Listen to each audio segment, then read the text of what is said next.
All right, now we're going to continue with our example number 11 using the substitution process to solve an equation. Now in our next example, number 11 here, we don't have an equation that's already solved. So you see neither of these are solved for one variable or the other.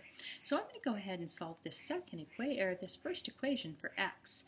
Because that x has a numeric coefficient of 1, that'll be the easiest ones to solve for. So I'm going to first of all do 3y is equal to x plus 6 and solving that for our x. So my step number 1 is going to be available to me here this time. So now I have this. Now don't forget that 3y minus 6 is just 3y minus 6. It's not negative 3y. Students will sometimes make a mistake in that. Now remember that this is my expression for x, 3y minus 6. And so now I'm going to take that into my second equation for x plus 12y, and that's equal to 0 to solve for the other variable, the y. So this is my second step, and my second step starts by substituting this in for x. So this says 4 times, in parentheses because this is complicated, right, 3y minus 6 plus 12y, and that's equal to 0. And then I'm going to simplify that. So this is going to be 4 times 3y, which is 12y, minus 4 times 6, which is negative 24. And now I have 12y plus 12y, which is 24y. And then we have minus 24 is equal to 0. And then I'll move the 24 over, so add 24 to both sides. And now I have that 24y is equal to 24. And finally, I'll multiply by the reciprocal of 24, and I will get that y is equal to 1. Now once I get y is equal to 1, then I can go ahead and I can solve for my other variable. So that'll end step number 1. Now once I have step number 1 solved, now I'm going to go back to an original equation and do step number 3. So an original equation might be the first or the second one, it doesn't matter.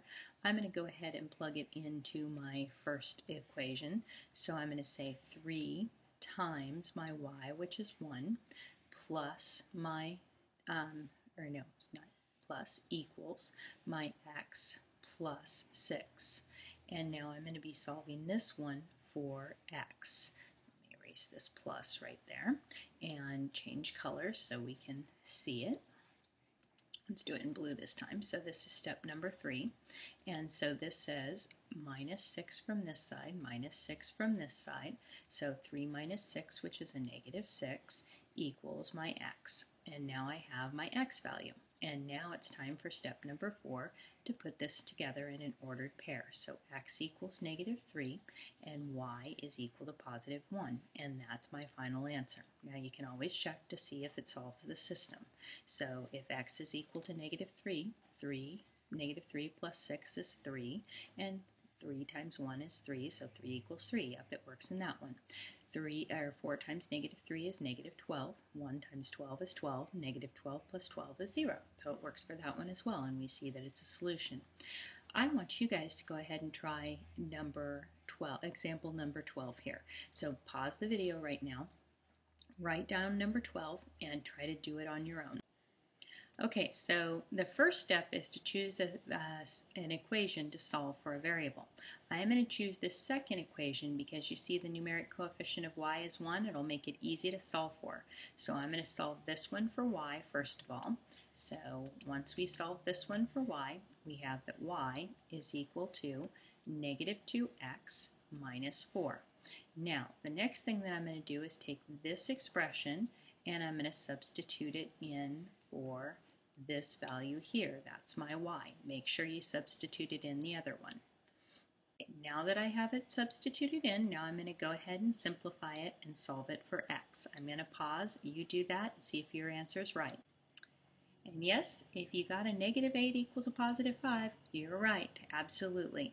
And what this tells us, this false statement, right? Negative 8 doesn't equal positive